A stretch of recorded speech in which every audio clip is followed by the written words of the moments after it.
Bonjour tout le monde, il sera question dans ce vlog du film de Martin McDonagh, Three Billboards Outside Ebbing, Missouri, ou Three Billboards, les panneaux de la vengeance en français, l'histoire de Mildred Hayes, une mère de famille qui a perdu sa fille des suites d'un viol et après lequel elle a été brûlée. Et face à l'inactivité de la police, qui depuis plus de 7 mois ne lui a présenté ni suspect ni coupable, elle décide de louer 3 panneaux publicitaires pour interpeller le shérif Willoughby, joué par Woody Harrelson, et lui demander pourquoi est-ce qu'il n'y a toujours pas de résultat dans l'enquête concernant ma fille, ce qui va être la cause de plusieurs tensions avec les membres du village, de la petite ville, et bien sûr avec le commissariat et les différents représentants d'autorité de la ville. J'ai énormément de mal à faire ce vlog, ça fait à peu près 2 semaines que cette vidéo doit sortir et que j'arrête pas de la reporter et de la retourner en fait et de la refaire parce que ce film me gonfle et j'arrivais pas à comprendre pourquoi. C'est un truc qui m'emmerde, généralement dans un vlog j'essaie quand même de vous expliquer pourquoi certains films m'énervent. Et j'étais vraiment surpris de voir à quel point les gens m'envoyaient des messages en disant il faut absolument que tu parles de Three Billboards, c'est un film génial, extraordinaire, je ne voyais pas ce qu'il y avait dedans. Mais je voyais pas non plus pourquoi je m'énervais à ce point. Ou plutôt si, j'avais des raisons, mais toujours parce que je comprenais pas ce que le film a essayé de faire. Je voyais beaucoup de choses qui pour moi n'étaient pas liées entre elles. J'ai d'autres problèmes en ce qui concerne le personnage de Mildred lui-même et l'aspect mélo du film, mais j'avais vraiment du mal à comprendre. Je trouvais qu'il y avait un côté très bordélique et je comprenais pas ce qui liait tous les éléments du film et je trouvais ça assez vain. Et j'ai fini par comprendre que c'était le but. C'est un film pour dire, en gros, il est vain de lutter. Et j'ai un rejet profond de cette morale et de cette philosophie, de cette façon de penser. Tout le film est sur l'impuissance. Chaque scène va commencer, comporter quelque part, ou se terminer par une marque d'impuissance d'un des personnages. Même une scène très simple, par exemple, à un moment, le shérif Willoughby fait un pique-nique avec ses enfants et organise tout un jeu pour que ses enfants restent dans un coin et qu'ils puissent aller batifoler dans les bois avec sa femme. Et la scène se passe donc extrêmement bien. Cela dit, les enfants sont enfermés dans un cercle, donc quelque part ils sont impuissants, mais la vraie petite note d'impuissance, et je vous la signale parce qu'elle est pas importante, mais elle est juste assez présente pour qu'on sache que du coup, effectivement, c'est le but, quoi. C'est que dans chaque scène, il y a un sentiment d'impuissance. Ils s'en vont, et sa femme le regarde et lui fait « Oh non, on va pas faire ça », elle fait « Si », et donc elle est impuissante à arrêter son mari. De que dalle, hein, impuissance niveau 1%, mais c'est ça. Le truc, c'est qu'en gros, dans chaque scène du film, on va avoir des gens qui sont impuissants ou qui sont et qui doivent se résoudre à ne pas à ce que leurs actions soient vaines et à ce que certaines choses ne puissent pas dépendre de leur contrôle. En particulier, une enquête criminelle. Il y a à peu près une enquête criminelle sur 2 aux États-Unis qui n'est pas résolue. Et donc, l'idée, c'est de faire un film où, au lieu de voir quelqu'un qui va trouver le coupable et qui va pouvoir faire son deuil correctement en ayant une explication, et etc., etc., on va avoir quelqu'un qui sera confronté à une absence de réponse et qui va devoir du coup essayer de gérer ça. Ce que je trouve... Ça aurait pu être intéressant si à la limite ça avait été une histoire vraie. Mais avec les personnages qui sont mis là-dedans et vu comment l'histoire est racontée, je trouve ça juste très grossier et pas appréciable du tout en fait. Notamment une chose, c'est que pour se mettre en avant l'impuissance d'un personnage, il faut du coup créer un conflit qui appelle quelqu'un à en sortir comme le vainqueur ou le vaincu. Et comme c'est la marque de chaque scène du film, ça rend le film extrêmement répétitif, et répétitif dans quelque chose que j'aime pas, c'est-à-dire avec des personnages idiots et extrêmement désagréables et méchants en fait. De façon purement gratuite, qui ne s'écoutent pas et qui se tapent dessus pour des conneries. Quelque chose d'extrêmement agressif, et quelque chose de pas constructif, je trouve au final, parce que je trouve pas constructif de faire un film pour dire qu'il est vain de se battre. Déjà, ça encourage les gens à faire le moins d'efforts possible, ce qui est pas vraiment une bonne chose. Mais surtout, enfin, c'est comme ça que fonctionne la réalité. Je veux dire, c'est la différence entre la réalité et le cinéma. Dans la réalité, les choses sont vaines, et dans le cinéma, ça a un sens. Parce qu'on te le présente d'une certaine façon, on te le montre d'une certaine façon, on te crée les points de connexion, on te montre les points de connexion qui font que ça n'est pas vain. Donc faire un film entier pour te montrer que c'est vain, pour moi, déjà, c'est de l'anti-cinéma, presque. Mais ça reste du cinéma, évidemment. Je dis pas du tout que c'est une catastrophe, mais je suis incapable de rentrer dans ce film. Et j'ai beaucoup de choses à lui reprocher, sur lesquelles je vais revenir par la suite. Donc, si vous voulez avoir mon avis global, j'ai détesté Three Billboards Outside Ebbing, Missouri, principalement pour ses personnages, pour la vacuité de son histoire, mais elle est voulue, mais je l'aime pas à cause de ça. Et je ne vous encourage pas du tout à aller voir ce film. Enfin, je vois pas ce qu'il y a à en tirer, quoi. Je vois pas ce qu'il y a d'intéressant dans ce film. C'est d'un répétitif et d'un vide et d'un inutile et beaucoup de choses sont vraiment inutiles. Il y a des personnages dont je vais vous parler un peu plus tard, mais qui paraissent vraiment inutiles, mais le simple fait que le personnage soit vulgaire et agressif est assez inutile.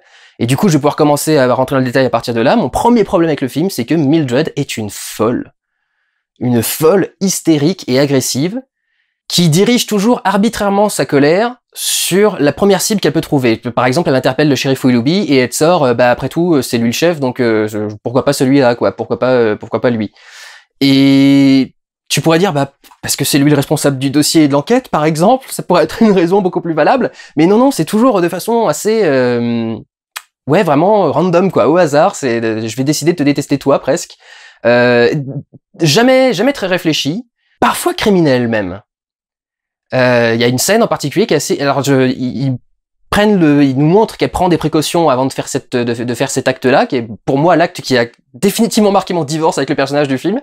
Mais il te la montre avoir des doutes et tester un truc avant de faire cet acte criminel. Reste que c'est un acte criminel et que je vois absolument pas ce qui est provoqué grâce à ça, quoi. C'est vraiment, pour moi, c'est l'acte idiot de l'abruti qui ne répond que par la violence et qui sait pas répondre par quoi que ce soit d'autre. Ce qui est vraiment un peu le cas de Mildred, quoi. Cette femme est extrêmement agressive avec tout le monde et généralement pour que dalle et généralement sans aucune raison. Il y a une scène où elle s'engueule avec un prêtre en lui sortant des histoires de prêtres pédophiles et de machin, et si tu fais partie d'un gang, tu es aussi responsable que chaque membre du gang, etc. Mais de quoi tu parles? Dans quel délire tu t'emportes? Enfin, je suis pas chrétien non plus et je respecte pas forcément les hommes de foi, mais enfin, il a rien fait de mal, il est venu essayer de te réconforter, essayer de t'aider à trouver un truc, et tu lui parles de prêtre violeur d'enfants. Mais quel est le rapport? D'où tu sors ça, connasse, quoi? Et c'est là que je dis, si ça avait été une adaptation d'histoire réelle, j'aurais pu comprendre, quoi. Chacun peut avoir ses petits griefs, ses petits trucs. Peut-être que l'histoire est arrivée peu longtemps après la révélation de certaines histoires de pédophilie dans l'église. C'est possible, quoi. Mais là, comme c'est juste balancé comme ça, tu dis, pourquoi vous avez ajouté cette scène avec le prêtre? Quel était le but? C'est montrer le prêtre impuissant pour sauver Mildred, montrer que la religion est impuissante pour aider Mildred, un truc dans ce genre-là. Enfin, vraiment, enfin, c'est ça le but. Enfin, je comprends pas la logique, en fait. Je comprends pas vraiment en quoi c'est nécessaire. Enfin, parce que c'est pas ce qui va réussir, mais on sait jamais ce qui réussit exactement dans le film. À la fin du film, d'un seul coup, Mildred a fait son deuil et a accepté qu'elle était impuissante face à l'assassinat de sa fille. Et tu sais pas pourquoi. Elle a eu un événement qui vient de lui arriver, ils ont un plan, ils font un truc, il y a une musique country toute douce pour te dire génial, il va se passer quelque chose de bien, alors que tu regardes le truc, non, c'est pas bien ce qu'ils vont faire là. Mais si, à la fin c'est terminé et oui, j'ai fait mon deuil. Et mais à quel moment? Je ne comprends pas à quel moment tu fais ton deuil, meuf. Donc il y a l'agressivité par rapport au prêtre, il y a l'agressivité par rapport à un professionnel quelconque qui travaille dans la ville. Elle sent quand elle arrive que le mec a pas du tout envie de s'occuper d'elle, ou en tout cas qui veut s'en occuper mal.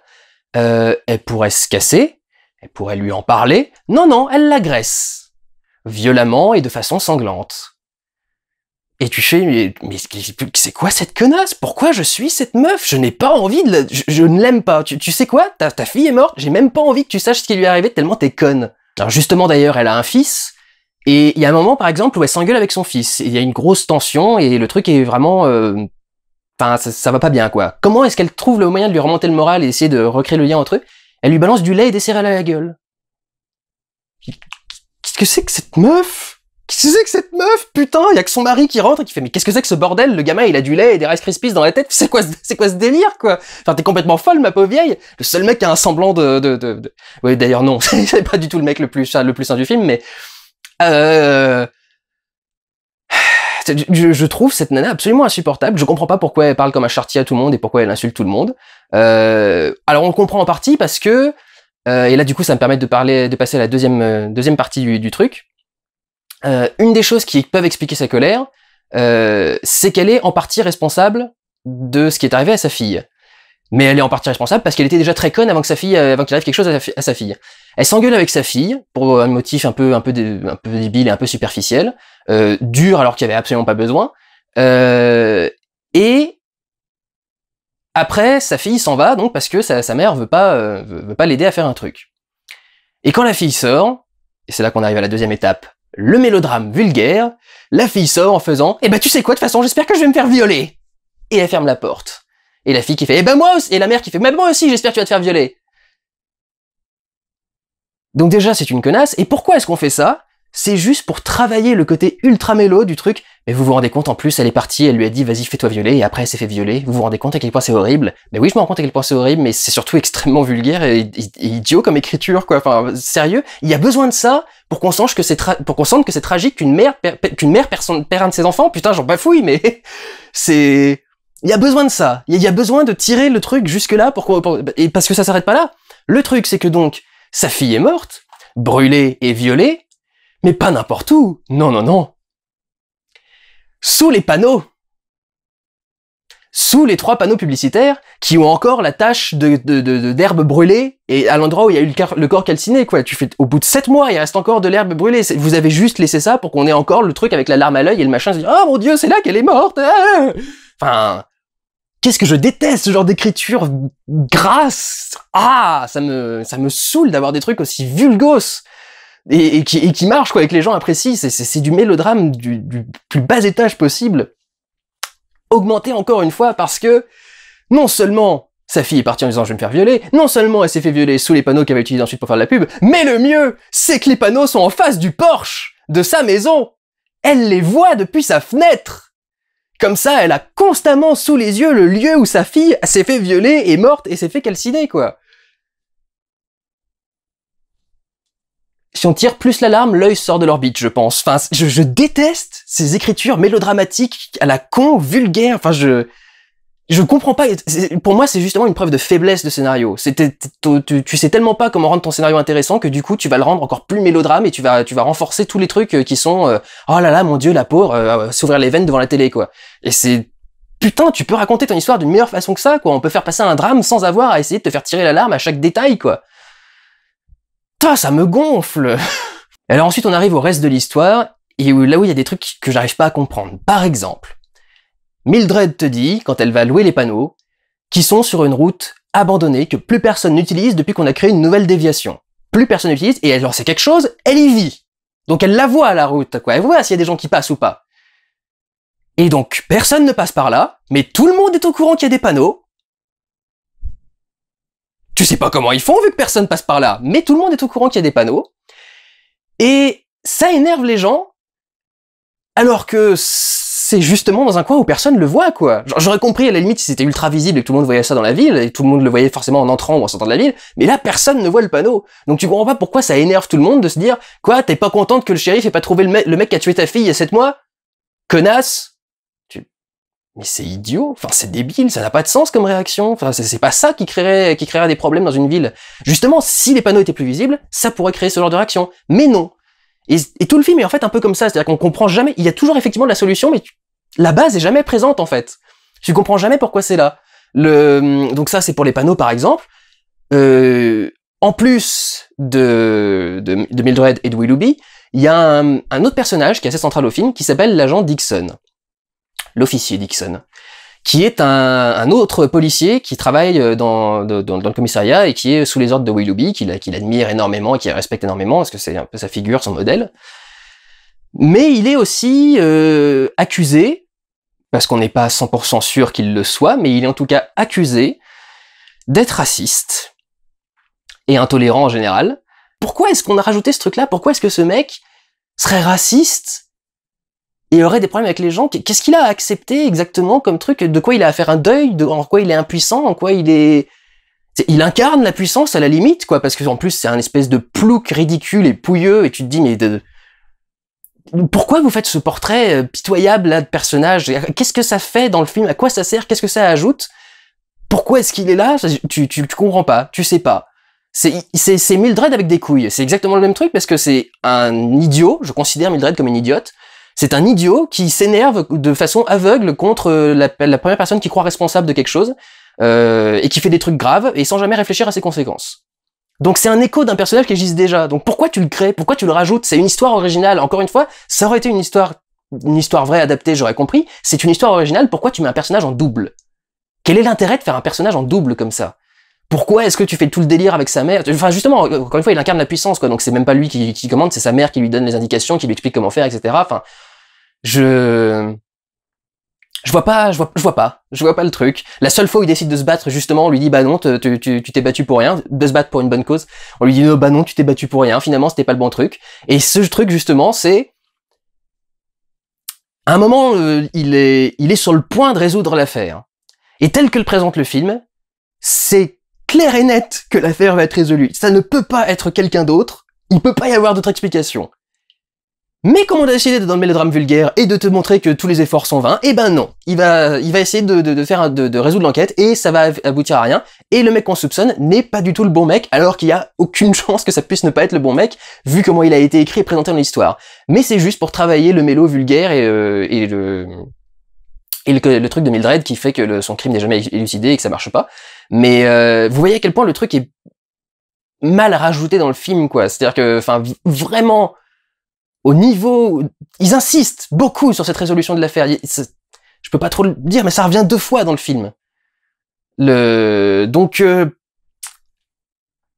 tu comprends pas pourquoi ajouter ce genre de truc, en fait. C'est, à la limite, vends-le différemment, parce que là, tel que c'est foutu là, tu comprends plus ce que ça vient foutre là. Justement, en parlant de ce que ça vient foutre là, pendant 15 minutes, Peter Dinklage détourne le film. Et d'un seul coup, c'est l'impuissance du nain à avoir une copine. Quel est le rapport? Pourquoi vous mettez cette histoire-là dans une histoire de meuf qui met des panneaux pour essayer de savoir pourquoi sa fille s'est fait pour essayer de trouver le violeur de sa fille? Enfin, pourquoi vous mélangez ça là-dedans, bordel? À quoi ça sert? Pourquoi ça se mélange pas? Enfin, si, ça peut se mélanger, mais je comprends pas à quoi ça sert tout le truc, quoi, parce que c'est que de la répétition. Toutes les scènes se répètent parce que on a toujours une question d'impuissance qui vient dans le truc, et les personnages se répètent en plus les uns avec les autres, quoi. Et quand ils font quelque chose, tu comprends pas à quoi ils servent. Je ne comprends pas pourquoi on rajoute Peter Dinklage d'un seul coup pendant 15 minutes dans ce film. On aurait pu complètement le virer, ça aurait rien changé. Je vois pas ce que Mildred apprend en ayant la scène avec lui. Je vois pas ce que lui apprend, je vois pas à quoi ça sert. Je vois pas ce que ça de constructif de mélanger ce truc-là à tout le reste. Pareil, il y a le personnage alors je crois que c'est Wilby, le mec qui loue les panneaux, qui est là pour louer les panneaux, créer une interaction avec Dixon, et à la fin, faire l'acceptation de son impuissance vis-à-vis de Dixon, on va dire. Et tu fais, oui, à la limite, pourquoi pas, mais c'était vraiment utile de le rajouter. En fait, c'est ça qui m'énerve un peu. On a l'impression que le mec avait que ça en tête. Je veux qu'il soit impuissant, je veux qu'ils n'arrivent pas à régler un truc, je veux montrer l'acceptation de son impuissance et le deuil de sa puissance finalement, du coup. Et du coup, tu sens qu'à chaque scène, il a voulu rajouter le truc, et à chaque personnage, il a voulu rajouter le truc parce qu'il voulait pas qu'il y ait un seul élément dont on puisse tirer un truc en étant totalement victorieux. Ça devait être des losers de toute façon, des losers magnifiques peut-être, un peu à la James Gunn, mais des losers de toute façon. D'où aussi le fait qu'ils soient paumés au milieu de la campagne américaine, qu'ils parlent comme des charretiers, qu'ils ont un accent à coupe couteau, qui rend presque nécessaire d'avoir des sous-titres pour les comprendre. Enfin, ça fait film à Oscar vulgaire. Enfin, et du coup, tu as l'impression que vraiment le mec, il a juste pris chaque élément et il s'est dit tiens, je vais mettre un truc où ça va travailler l'impuissance. Mais il s'est jamais rendu compte que dans l'ensemble, du coup, je me suis un peu fait chier parce que du coup, je me dis ah oui, donc impuissance, scène suivante. Oui, donc impuissance, scène suivante. D'accord, donc là, c'est là qu'elle est impuissance. Ok, très bien. Et au bout d'un moment, tu fais mais tu m'emmerdes. Enfin, raconte-moi un truc de différent au bout d'un moment quand même. Et donc, pour terminer, pour les trucs inutiles, le shérif Willoughby. Pendant la première moitié du film, tu comprends pas à quoi il va servir, tu comprends pas à quoi ça va mener, tout ce qu'il te raconte. Il te sort une excuse à un moment, et Mildred lui fait mais qu'est-ce que j'en ai à foutre, et j'ai envie de lui répondre mais qu'est-ce qu'on en a à foutre nous aussi. Quand tu suis le film la première fois, que tu sais pas où ça va mener, tu comprends pas. Et ça le mène du coup au milieu du film à faire quelque chose qui va avoir de l'importance pour les scénarios de Mildred et de Dixon, qui sont le même personnage, mais peu importe. Et pareil, tu vois pas à quoi ça sert, quoi. C'est ce qu'il dit à Mildred après ça, il lui avait déjà dit avant. Ce qu'il dit à Dixon après ça, il lui avait probablement déjà dit avant aussi. Et cet acte n'a pas de rapport avec l'histoire de Mildred. Cet acte a un rapport complet avec ce qui arrive à Willoughby lui-même, mais il a pas de rapport avec ce qui arrive à Mildred. Donc encore une fois, je vois pas ce que tout ça rajoute à cette histoire-là et à cet ensemble. Je vois pas à quoi ça sert. Peut-être que ça peut un peu rassurer Mildred sur la motivation de la police par rapport à leur motivation par rapport à l'enquête et à essayer de trouver un coupable. Mais même pas, enfin je veux dire, vraiment, elle était déjà consciente de ça avant, en principe, quoi. Donc, enfin, voir un film entier avec autant de choses inutiles, tout ça pour amener à une évidence, c'est-à-dire montrer que tes efforts sont vains, s'il y a pas de preuves, s'il y a pas de machin, on fera rien. Donc, enfin, je vois pas l'intérêt de faire un truc comme ça, quoi. Et j'aurais pu le voir si le sujet avait été le deuil pur et simple. Comment est-ce qu'elle fait son deuil de cette histoire-là? Mais comme c'est pas le cas, je vois pas à quoi sert l'ensemble. Si c'était sur le deuil, il y a beaucoup trop de choses qui n'ont rien à voir avec l'histoire et qui sont en trop ou qui se répètent. Par contre, si c'est sur du coup l'acceptation de l'impuissance, oui, d'accord, je veux bien. Mais il y avait pas besoin de rajouter autant de scènes, il y avait pas besoin de le faire à chaque truc, à chaque plan, à chaque machin. Enfin, au bout d'un moment, c'est un peu saoulant, quoi. Après, si je dois dire quelque chose de positif dans le film, la mise en scène, encore que sur beaucoup de choses ça m'a un peu énervé, parce que pareil, pour travailler un peu le côté mélo et film à Oscar, film d'auteur, machin, au tout début on a un plan sur les 3 panneaux qui sont donc délabrés, au milieu du champ mais avec de la brume partout, et au-dessus t'as de l'opéra. Et tu vois le truc, tu fais d'accord, je sais déjà quel genre d'histoire on va me raconter. Très bien, très bien. Le gros mélo qui commence vraiment en appuyant à fond sur le truc, et l'image romantique du panneau abandonné à la nature avec la brume, le machin. J'en peux plus.